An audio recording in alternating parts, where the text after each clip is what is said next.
তুমি ভোট দিবে না, তোমার বাগানের বীজ দিবে এমনি ভোট খারাপ দেবো না কি হ্যাঁ দাও, তুমি বাগানের বীজটা লিখবো না, আমি কিনি করবো, সারা দিন কিনি করবো আমি। চাল নেবেন, গম নেবেন, ধান নেবেন, তুমি কিনি দাও সব তোমার, ফিরিটা দিবে না নাকি? ঠিক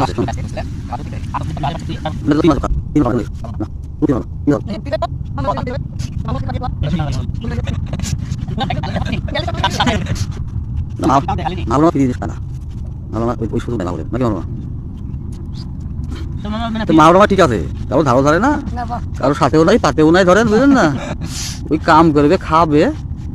ইয়া দেখা ঘুম পাড়বে, বড় হিসাব ঠিক আছে। কি মারবো তাই না, একটা বিটি একটা বেটা, কাম করবে খাবে, কাম করবো খাবো মারবা চিন্তা একটা করে বিটিটা ভাতার দিয়া না।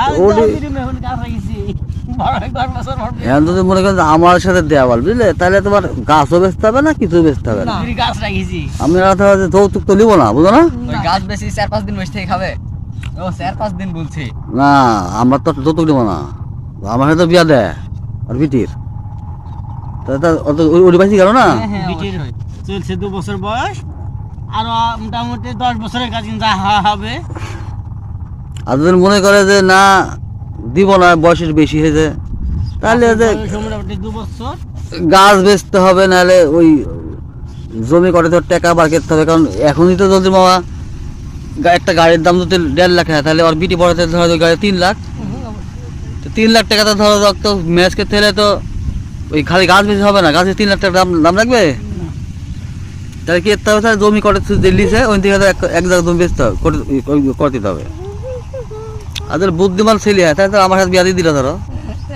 টাকা লাগবে না, পয়সা ধরতে দিব না, আবার ধরো গাড়ি ভাড়া লাগবে না, আর কত সুবিধা দেখো, ওখান থেকে ওখানে গলি খালি গলি খুলবে আমার বাড়ি, বুঝলে না, বিটি বাড়ি যাবে, 1 টাকা ভাড়া লাগবে না, জান্নাতি দেওয়া হবে, তাহলে ধরো সুবিধা না, এই সুবিধা না। ওদিক তো বাজার নাই, মিষ্টি তো কোনো বালাই নাই, এখন এগুলি ধরো যে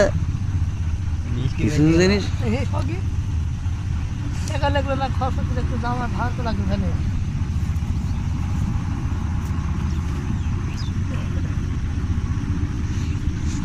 ভাবি দেখবে কি করবে না, আবার অল্প বুঝতে অল্প